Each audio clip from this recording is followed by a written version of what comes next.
Okay, hi everybody. This is the Math 31 applications review. This is question 17. It's kind of an involved question, but again, it's this conical tank, which by this time you're probably getting a little tired of. But water is emptying out of a tank, and this is a conical tank at a rate of 4 meters cubed per minute. So, okay, that's a change in volume. That'll be -4 meters cubed per minute. The tank is in the shape of an inverted circular cone. Okay, here we go. So it looks like that. Okay, the diameter across the top is 8, so that means I've got a radius of 4 meters. Okay, and the sides make an angle of 30 degrees with the vertical. Okay, that's kind of interesting. So what that means here is that this angle right here is 30 degrees. Now, not quite sure where we're going with that, but we'll figure this out in just a second. So the sides of the cone make an angle of 30 degrees with the vertical. Okay, so to determine the exact value of the rate of change of the water level when the height, so we're looking for dH by dt. Don't know what that is. That's what this question is about. When the height of the water is 3/4 the height of the cone. Okay, well there we go. See, now we don't know the height of the cone, but we do have the information here. We know that this is 30 degrees. Okay, and here, the height of the cone here, if we call that h, we've got a great little trig problem here, 30 degrees. The opposite side is 4, the adjacent side is h, so we know that the tangent of 30 degrees is going to equal 4 over the height of that cone. Maybe I should put c there, just to differentiate that from the height of the water level, which is what h is going to be here. Tangent of 30 degrees is going to be 1 over root 3. This will be 4 over hc. So I'm going to cross multiply here. So I'm going to get h, now I'm running out of space here. hc is going to equal 4 root 3. Okay? So that's the height of the cone. And so therefore I can take and bring this back up here. The height of the water, the thing that I'm interested in, that specific moment that I'm interested in, is when it's 3/4 this. Now notice the 4's would cancel here, and I'm simply going to be left with 3 root 3.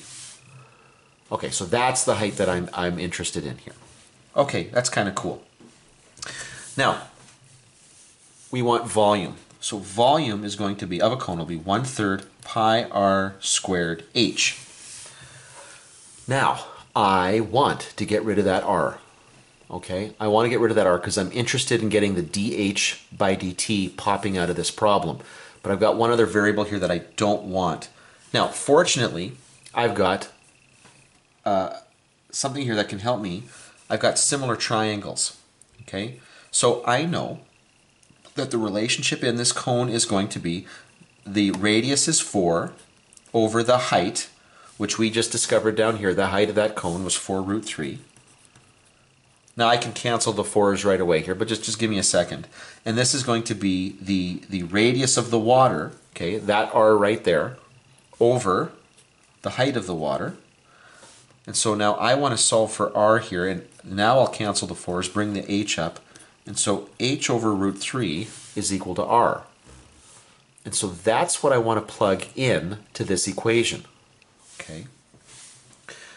So I mean, there's a few things I had to do here. I had to figure out like the height at that specific moment that they're talking about in this problem, but I also had to figure out a relationship between the radius and the height here that I could plug into this expression. So 1/3 pi, this will be h over root 3 squared times h.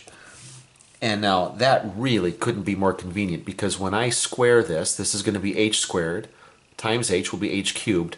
But that root 3 will become 3, and so now I'm going to get pi over 9 h cubed, and that's what my volume is equal to. Now I'm going to take the derivative. Okay, I'm assuming that both of these variables here are functions of t, okay, because I'm looking for the derivatives with respect to time.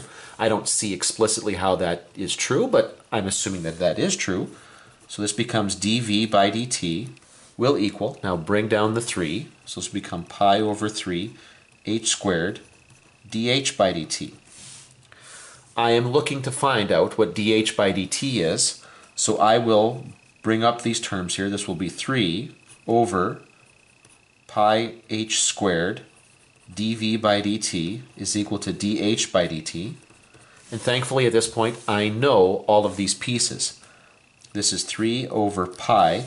My h, we saw over here, is 3 root 3. And once again, that is being squared, which makes this very, very easy to work with. And dv by dt is negative 4. So this is my dh by dt. And now I'm just going to go through and think this thing through here. This is being squared.